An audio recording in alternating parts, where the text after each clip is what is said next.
اور ہمارے ساتھ موجود ہیں پروفیسر ڈاکٹر رخسار احمد صاحب. آپ بزنس مینجمنٹ انالسٹ ہیں اور ساتھ ساتھ ایجوکیشنسٹ بھی ہیں. السلام علیکم سر.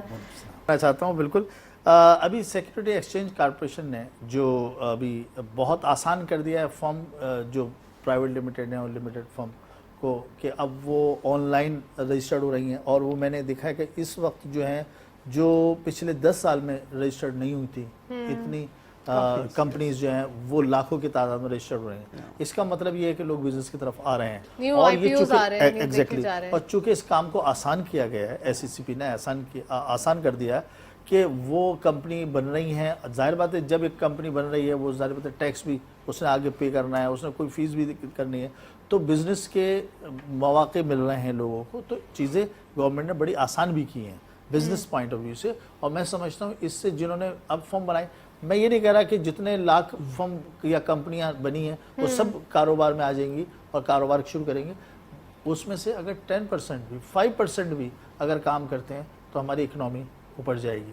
اور اسی کے حوالے سے یہ میں ایک بات اور میں ایڈ کرنا چاہوں گا یہاں پر کہ اگر ہم جس طرح سے پروجیکٹس کے طور پہ شروع کرتے ہیں, ہم نے جیسے ہم نے شروع کیا کہ ہم نے بزنس اسٹوڈنٹس کو بزنس کرنے کے مواقع دے رہے ہیں. اگر گورنمنٹ لیول پر ایگریکلچر میں پڑھے لکھے لوگوں کو اس طرح کے پروجیکٹس دیے جائیں جس میں ایک تو سیکیورٹی کا مسئلہ ہوتا ہے, کیونکہ جہاں پر بھی زرعی زمین ہوتی ہے اس میں کوئی در و دیوار تو ہوتی نہیں, گیٹ تالا نہیں ہوتا, تو وہ بڑی انسیف سے ہوتی ہیں. اب ایک کوئی شخص کراچی یا حیدرآباد کے جا کے وہاں پر زمین لے اور وہاں کاشتکاری کرے تو پہلی بات تو اس کو اپنی وہ کاشت کو سنبھالنا, اس کو اپنی جان کو سنبھالنا, پھر اس کے لیے سیکیورٹی کا.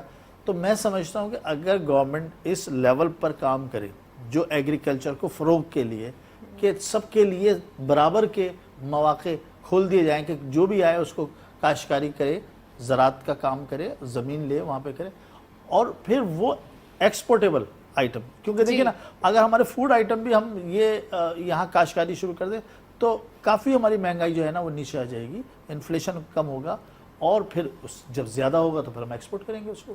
رائٹ, چلیں جی گفتگو کو کنٹینیو رکھیں گے ایک بریک کے. ہمارے ملک کی ترقی اور کس طرح سے انفلیشن کم ہو, کس طریقے سے ہمارا ملک ایک خوشحال ملک بنے, وہی میرا مین آبجیکٹیو ہوتا ہے. یہاں پر جو میری اب تک کی ریسرچ ہے, پاکستان میں اگر گورنمنٹ خاص طور پہ ایگریکلچر سیکٹر پہ توجہ دے اور وہ سب کے لیے اوپن ہو, اس میں یہ ہے کہ جس طرح سے ایک کاروبار کے لیے کہ کوئی بھی کپڑے کی دکان, پلاسٹک کی چیئر کی دکان کوئی بھی کھول سکتا ہے, کوئی بھی بیکری کھول سکتا ہے, کوئی بھی دودھ کی دکان جیسے ہوتا ہے شہروں میں ہوتا ہے, تو یعنی کاروبار کرنے کا ہر کسی کو حق ہے. اگر وہ کوئی اپنی پسند کا کاروبار کرنا چاہتا ہے اور اس کے لیے اس کی اتنی انویسٹمنٹ بھی اس کے پاس ہے تو وہ کر لیتا ہے کاروبار. کوئی فیکٹری لگانا چاہتا ہے اسمال اسکیل پر تو فیکٹری لگا لیتا ہے. اسی طریقے سے یہ اپورچونٹی ہونی چاہیے کہ جو شخص بھی چاہے وہ اپنی ایگریکلچر میں جو بھی زراعت اور کاشتکاری کام کرنا چاہے اس کو پروجیکٹ کے طور پر, خاص طور پہ وہ پڑھے لکھے نوجوان جو ابھی ہو کیا رہا ہے کہ جو کاشتکار کا بیٹا بھی نا وہ کاشتکار نہیں بننا چاہتا, وہ تعلیم حاصل کر کے یا تو ملک سے باہر جانا چاہتا ہے یا وہ شہر میں رہنا چاہتا ہے. اب کون کرے گا زراعت, کون کرے گا کاشتکاری؟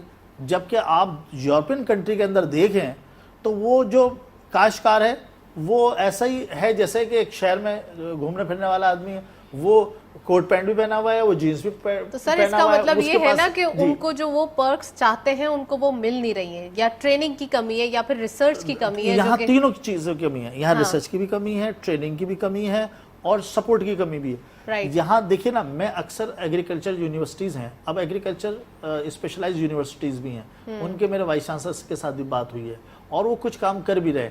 کچھ میں نے ان کو کہا ہے کہ اس کی آپ کو ضرورت ہے. آپ انہوں نے بھی ذرا سی دیر کر دی ہے یا پھر وہ کر رہے ہیں؟ اصل میں دیر تو پورے پاکستان میں جیسے ابھی انہوں نے کہا کہ ہر چیز میں ہم لوگ کا. چلیں جی گفتگو کو جاری رکھیں گے, ایک بریک کے جانب چلتے ہیں, ساتھ رہیے.